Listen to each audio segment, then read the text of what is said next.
अस्सलाम वालेकुम। दोस्तों, मूवी स्टार्ट होती है काकामूचा नाम के गांव से, जहां सिर्फ कैट्स रहा करते थे। उस गांव का इंचार्ज इकाचू नाम का एक कैट होता है, जो उस गांव में से सारे कैट्स को भगाकर वहां कब्जा करना चाहता था, ताकि वो अपने पैलेस को और भी एक्सटेंड कर सके। उसने एक जैंट टॉयलेट बाउल भी बनाया हुआ था, जिसके थ्रू वो गांव में फ्लड लाकर उस पूरी जगह को एक झटके में ही साफ कर देना चाहता था। आगे हमें इमिको नाम के किटन को दिखाया जाता है, जो अपने फ्रेंड्स के साथ मस्ती कर रही होती है और वो उसी गांव में रहती थी। तभी वो देखती है कि बहुत से डाकू बहुत तेजी से उनकी तरफ आ रहे हैं, जिनको इकाचू ने भेजा था। फिर वो अपने फ्रेंड्स को गांव के सभी कैट्स को अलर्ट करने भेज देती है और वो जाती है सुमुराई को इन्फॉर्म करने, जो कि उस गांव का प्रोटेक्टर होता है। लेकिन वो डाकू जैसे ही गांव के नजदीक पहुंचते हैं, तो उन्हें देखकर उस समुराई के पसीने छूट जाते हैं और वो उनसे डरकर गांव छोड़कर भाग जाता है। फिर ये डाकू गांव में काफी तोड़फोड़ करके वहां से निकल जाते हैं। फिर अगली सुबह सभी कैट्स आपस में एक मीटिंग करते हैं और वो किंग शोगुन को मैसेज के थ्रू रिक्वेस्ट करते हैं कि हमें हमारे गांव के लिए एक नया समुराई चाहिए।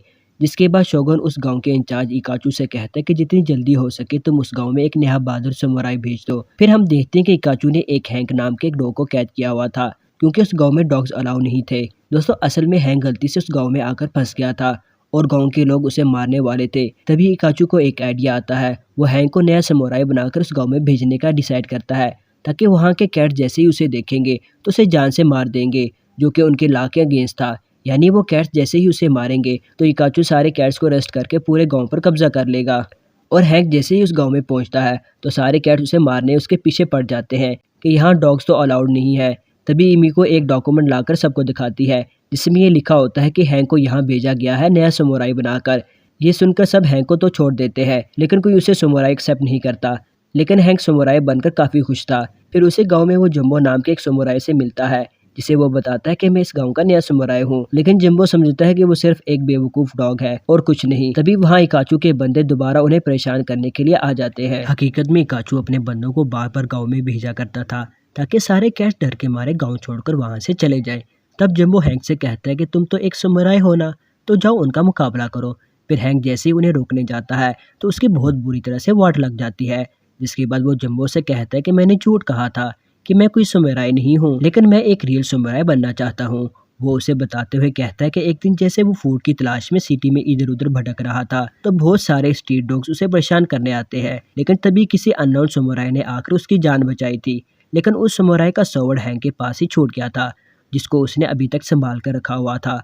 अब यहाँ जंबो उसे बताता है कि वो अननोन समुराई मैं ही था। तभी हैंक उसे रिक्वेस्ट करता है कि प्लीज मुझे समुराई बनने की ट्रेनिंग दो, ताकि मैं हमेशा इस गांव की हिफाजत कर सकूं। लेकिन जंबो उसे ट्रेनिंग देने से साफ मना कर देता है, इसलिए हैंक गुस्सा होकर वहाँ से चला जाता है। तभी मिको ने उनकी बातों को सुन लिया था। फिर वो जंबो से कहती कि तुम्हें उसे ट्रेनिंग लाजमी देनी चाहिए और मुझे उस पर पूरा भरोसा है। दरअसल मिको भी बड़ी होकर एक समुराई बनना चाहती थी, ताकि वो अपने लोगों को प्रोटेक्ट कर सके। अब इमिको के फोर्स करने पर फाइनली जंबो उसे ट्रेनिंग देने के लिए एग्री हो जाता है। फिर वो अगले दिन से हैंक को ट्रेनिंग देना शुरू कर देता है। इसमें हैंक को बहुत मुश्किलों का सामना करना पड़ता है। फिर ट्रेनिंग खत्म होने के बाद जब वो दोनों फायर के पास बैठे होते हैं, तब जंबो हैंक से कहता है कि मैं पहले किंग शोगन का बॉडीगार्ड हुआ करता था, लेकिन उसके बर्थडे के दिन मेरे से थोड़ी गड़बड़ हो गई, जिससे उसकी सारी बर्थडे पार्टी खराब हो गई। इसको देखकर मुझे बहुत बुरा लगा, इसलिए मैंने खुद ही अपना जॉब छोड़ दिया। फिर अगले दिन वो दोनों अपनी ट्रेनिंग दोबारा स्टार्ट करते हैं और अब आहिस्ता आहिस्ता हैंक भी सीख रहा था। फिर चंद दिन बाद इकाचू अपने जैंट समुराई को गांव में भेज देता है, जहां वो हर तरफ तोड़फोड़ करने लगता है। हैंक जंबो से कहता है कि हमें उसे रोकना होगा, लेकिन जंबो उसे मना करते हुए कहता है कि जाने दो, ये हमारी प्रॉब्लम नहीं है। इसलिए मिको खुद उससे फाइट करने चली आती है, लेकिन एक छोटी बच्ची होने की वजह से वो कुछ कर नहीं पाती।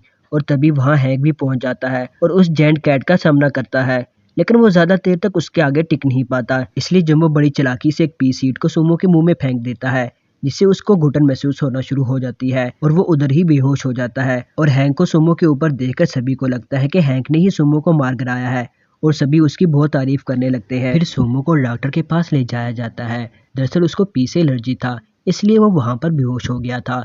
फिर वो हैंक से कहता है कि मैं तुम्हें मान गया, तुम में बहुत हिम्मत है और अब से मैं भी तुम्हारे साथ ही इस गाँव में रहूंगा।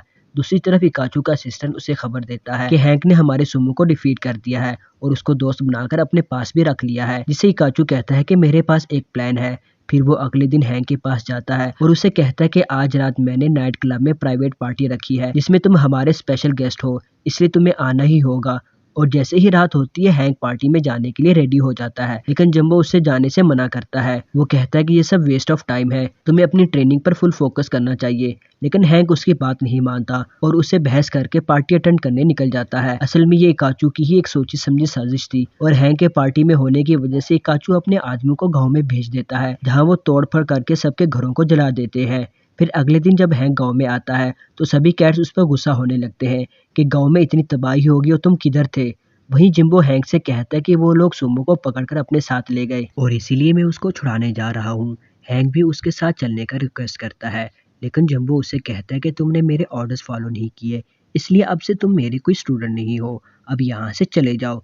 ये सुनकर हैंक बहुत दुखी हो जाता है, जिसे वो गांव छोड़कर जाने लगता है। लेकिन रास्ते में उसे रियलाइज होता है कि उसे गांव वालों को ऐसे छोड़कर नहीं जाना चाहिए, इसलिए वो जंबो की हेल्प करने वहीं पहुंच जाता है जहां सुमो को कैद करके रखा गया था। जब ये दोनों बहस कर रहे होते हैं तो कुछ गार्ड्स उन्हें देख लेते हैं और उन पर हमला कर देते हैं।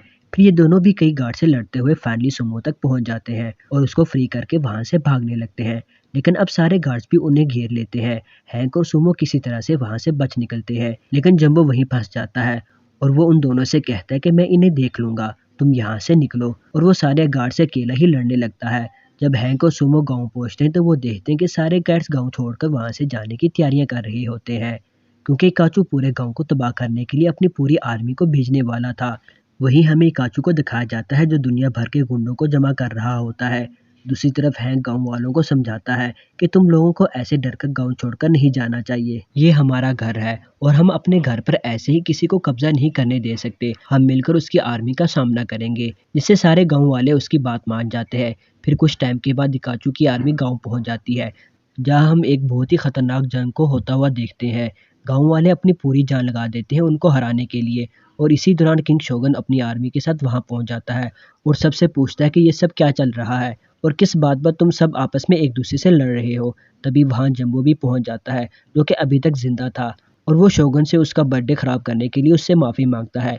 लेकिन शोगन कहता है कि बेवकूफ, वो तो मेरे लाइफ का सबसे यूनिक बर्थडे था, लेकिन तुम ही अचानक से बिना बताए गायब हो गए थे। फिर शोगन इकाचू से पूछता है कि इस लड़ाई का रीजन मुझे बताओ, लेकिन इकाचू के कुछ कहने से पहले ही उसका असिस्टेंट उसकी सारी पोल खोल देता है, क्योंकि वो एक नंबर का बेवकूफ था। और जैसे ही काचू की सच्चाई सबके सामने आती है तो वो बचकर वहां से भागने लगता है, लेकिन हैंक भी उसका पीछा करते हुए उसके पैलेस तक पहुंच जाता है, जहां वो दोनों जायंट टॉयलेट बाउल के ऊपर फाइट स्टार्ट कर देते हैं। और इसी दौरान वो टॉयलेट बाउल लीक हो जाता है, जिसके अंदर से काफी क्वांटिटी में पानी बाहर आने लगता है और सीधा गांव की तरफ बढ़ने लगता है। और फिर जंबो और हैंक गांव में पहुंचकर सबको अलर्ट करते हैं कि अगर हम गांव को इस फ्लड से बचाना चाहते हैं तो हम सबको मिलकर एक ड्रेन क्रिएट करनी होगी, ताकि पानी डाइवर्ट होकर गांव की साइड से होकर निकल जाए। फिर सभी मिलकर खुदाई करने लग जाते हैं और फाइनली उनका ये प्लान कामयाब भी हो जाता है। लेकिन इमको और उसके फ्रेंड्स किसी तरह से पानी में फंस जाते हैं, जिनको बचाने के लिए पूरे गांव वाले और विलन की टीम मिलकर एक दूसरे को पकड़कर उन्हें पानी से बचाकर बाहर ले आते हैं। और हैंक की बहादुरी को देखकर शोगन उसे गांव का ऑफिशियल समुराई बनाने का फैसला करता है, लेकिन हैंक कहता है कि अभी मैं फुली ट्रेन नहीं हूँ, फिलहाल मैं अपनी जगह मिकू को देना चाहता हूँ, क्योंकि उसने इस गांव को बचाने के लिए बहुत कुछ किया है, वो बहुत बहादुर है। और इस तरह मिको को समुराई की पोजीशन दे दी जाती है। अब जैसे कि सब कुछ ठीक हो चुका था, इसलिए हैंक और जंबो अपनी ट्रेनिंग दोबारा से कंटिन्यू कर देते हैं। फिर आगे हमें दिखाया जाता है कि काचू को जेल में कैद कर दिया जाता है। और दोस्तों इसी तरह हमारी आज की वीडियो की हैप्पी एंडिंग हो जाती है।